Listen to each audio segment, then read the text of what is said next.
नमस्कार दोस्तों, मैं आपका दोस्त Ravi Mohan news and views with Ravi Mohan के इस अंक में आपका स्वागत करता हूं। आज हम कम समय में ज्यादा खबरें पढ़ेंगे जो कि मुख्य समाचार हैं। राहुल गांधी ने पीएम नरेंद्र मोदी पर कोविड-19 को लेकर की गई तैयारियों पर तो तंज कसा ही, साथ ही कांग्रेस नेता ने कोविड को मोविड कहकर बुलाया। गौरव भाटिया ने दंगल डिबेट शो में राहुल गांधी पर अपना गुस्सा जाहिर करते हुए कहा कि अगर आप कोविड को मोविड कहकर बुलाते हैं तो हम रोविड कहेंगे और रोविड कोविड वायरस से ज्यादा खतरनाक है। इसके साथ ही गौरव भाटिया ने कांग्रेस अध्यक्ष सोनिया गांधी पर भी तंज कसते हुए कहा कि सोनिया गांधी के पास करोड़ों की संपत्ति है, उन्होंने कितना दान कर दिया। प्रधानमंत्री भी भावुक हो गए क्योंकि वो डॉक्टरों से बात कर रहे थे, लेकिन उन्होंने कहा कि वो नौटंकी कर रहे हैं। एक तरफ कोरोना से रोज मरने वालों का आंकड़ा थमने का नाम नहीं ले रहा है, वहीं दूसरी ओर लोग भी भीड़ जुटाने से बाज नहीं आ रहे। ऐसा ही एक मामला उत्तर प्रदेश के हरदोई जिले का है। यहां सपा के जिला महासचिव ने कोरोना प्रोटोकॉल की धज्जियां उड़ाते हुए बेटे के जन्मदिन पर लोगों की भारी भीड़ जुटा ली थी, जिसकी फोटो और वीडियो उन्होंने अपने सोशल मीडिया के माध्यम से साझा की थी। हरदोई पुलिस ने मामले की भनक पड़ते ही समाजवादी पार्टी के जिला महासचिव सहित कार्यक्रम में उपस्थित लगभग 100 लोगों पर महामारी अधिनियम के तहत मुकदमा दर्ज कर दिया। इस मामले में अरवल के थानाध्यक्ष ओम प्रकाश सिंह ने बताया कि सपा नेता को देर शाम तक गिरफ्तार कर एसडीएम कोर्ट में पेश कर जेल भेज दिया गया है। वहीं सपा के जिलाध्यक्ष ने इस कार्रवाई का विरोध करते हुए इसे सपा समर्थकों का उत्पीड़न बताया। उन्होंने कहा कि सत्ता पक्ष की रैली में भीड़ जमा होती है, भाजपा कार्यकर्ता भीड़ जमा करते हैं तो उन पर कार्रवाई नहीं होती, लेकिन द्वेष की भावना से सपा के जिला महासचिव वीरेंद्र सिंह यादव को जेल भेज दिया गया। पश्चिम बंगाल में विधानसभा चुनाव के दौरान ममता बनर्जी और पीएम मोदी ने एक दूसरे पर आरोप प्रत्यारोप में कोई कसर नहीं छोड़ी। चुनाव के बाद वर्चुअल बैठक में ही पीएम मोदी और ममता बनर्जी की मुलाकात हुई थी। उसमें भी ममता ने आरोप लगाया था कि मोदी किसी को बोलने नहीं देते। अब पहली बार दोनों नेताओं की आमने सामने मुलाकात हुई। दरअसल यास तूफान ने पश्चिम बंगाल व ओडिशा को खासा प्रभावित किया, इसीलिए प्रधानमंत्री नरेंद्र मोदी पश्चिम बंगाल पहुंचे थे।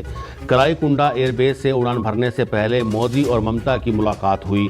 ममता बनर्जी ने 20,000 करोड़ की मांग वाला पत्र थमाया और निकल गई। इससे पहले पीएम मोदी बैठक में भी ममता बनर्जी का इंतजार करते रहे थे, लेकिन वो उसमें शामिल नहीं हुई। बंबई हाईकोर्ट की औरंगाबाद पीठ ने महाराष्ट्र के मराठवाड़ा क्षेत्र के अस्पतालों में 100 से अधिक खराब वेंटिलेटर की आपूर्ति करने के असंवेदनशील रवैये पर शुक्रवार को केंद्र की आलोचना की। न्यायमूर्ति आर.वी. गुगे और न्यायमूर्ति बी.यू. देवाद्वार की अवकाशकालीन पीठ ने कहा कि केंद्र सरकार को आम नागरिकों की जान के बजाय खराब वेंटिलेटर का निर्माण और आपूर्ति करने वाली कंपनी की चिंता है। पीठ कोविड-19 महामारी से संबंधित याचिकाओं पर सुनवाई कर रही थी। पीएम केयर्स फंड के तहत केंद्र से मिले 150 वेंटिलेटर में से 113 खराब थे। इस बारे में केंद्रीय स्वास्थ्य एवं परिवार कल्याण मंत्रालय के अवर सचिव जी.के. पिल्लई की ओर से हलफनामा दायर किया गया। इसमें कहा गया कि इन वेंटिलेटर की आपूर्ति पीएम केयर्स फंड के तहत नहीं की गई है। हलफनामा में आगे कहा गया कि गुजरात स्थित जिस कंपनी से ये वेंटिलेटर खरीदे गए, उसने बताया कि उपकरण में कोई खराबी नहीं है और अन्य राज्यों में उसने जो वेंटिलेटर दिए हैं वो ठीक तरह से काम कर रहे हैं। तलहर ने अदालत को बताया अस्पताल के कर्मियों को ठीक तरह से प्रशिक्षित करना चाहिए और निश्चित तौर पर वे वेंटिलेटर इस्तेमाल करने में सक्षम नहीं है। अदालत ने आगे कहा कि केंद्र का रवैया बेहद नकारात्मक है और ऐसा प्रतीत होता है कि सरकार इसे मामूली मुद्दा समझ रही है। पीठ ने कहा कि केंद्र को आरोप प्रत्यारोप में शामिल होने के बजाय ये सुनिश्चित करना चाहिए कि जो वेंटिलेटर आपूर्ति किए जाएं उनका अधिक से अधिक इस्तेमाल हो। इसके बाद तलहर ने अदालत को बताया कि केंद्र इस मुद्दे के समाधान के लिए हर संभव प्रयास करेगा। अदालत ने इसके बाद मामले में सुनवाई के लिए 2 जून की तारीख तय की है।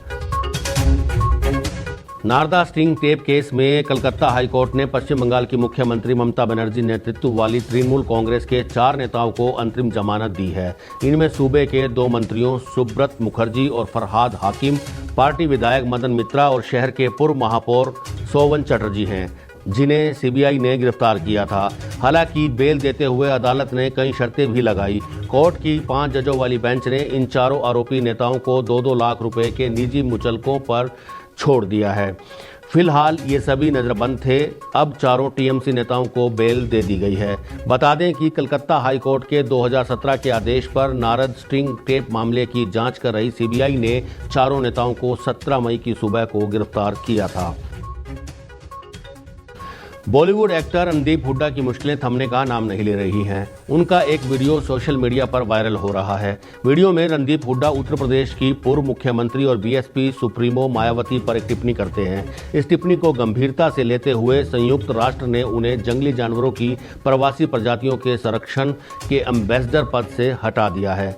CMS सेक्रेटरी ने इस बारे में जानकारी दी। उन्होंने कहा कि उन्हें वायरल वीडियो की क्लिप के बारे में सूचना प्राप्त हुई और उनके द्वारा किया गया कमेंट अपमानजनक है।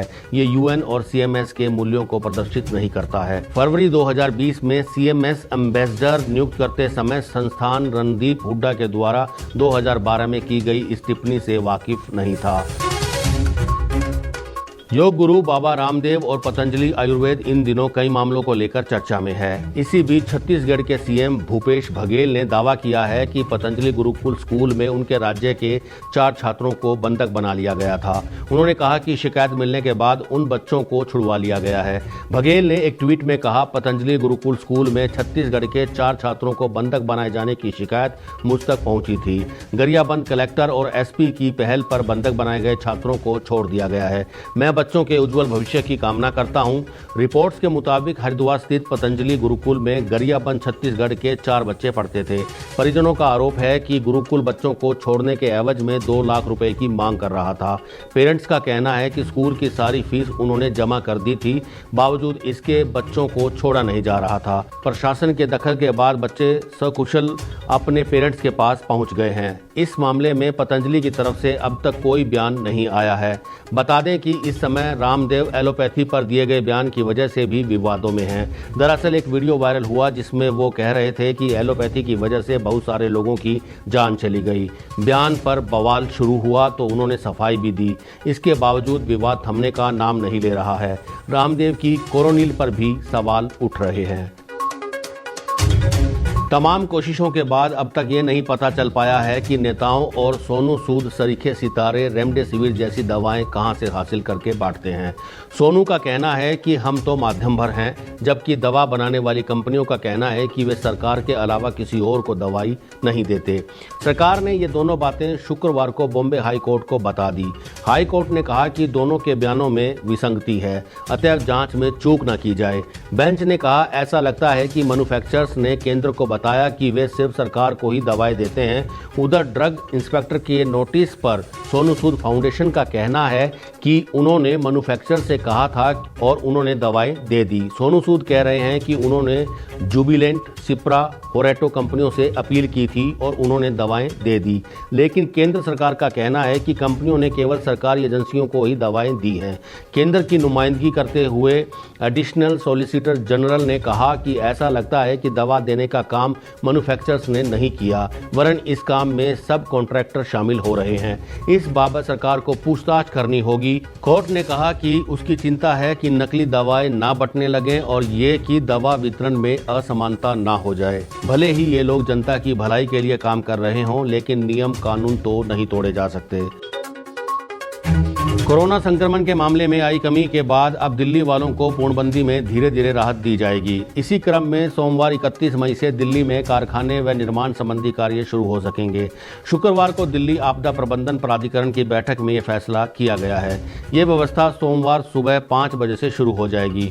उन्होंने कहा कि जनता के सुझावों पर आगे भी हम धीरे धीरे पूर्णबंदी को खोलने की प्रक्रिया जारी रखेंगे। उन्होंने कहा कि कहीं ऐसा ना हो कि एकदम से सभी गतिविधियां खोलने से हमें उसका नुकसान ना हो जाए और फिर ये संक्रमण बढ़ने लगे। अगर ऐसा हुआ तो हमारे पास दोबारा पूर्णबंदी लगाने के अलावा कोई और रास्ता नहीं बचेगा। इसीलिए सभी लोग एहतियात अवश्य बरतें। ये बहुत ही नाजुक समय है, जब तक जरूरत ना पड़े तब तक घर से बाहर ना निकलें।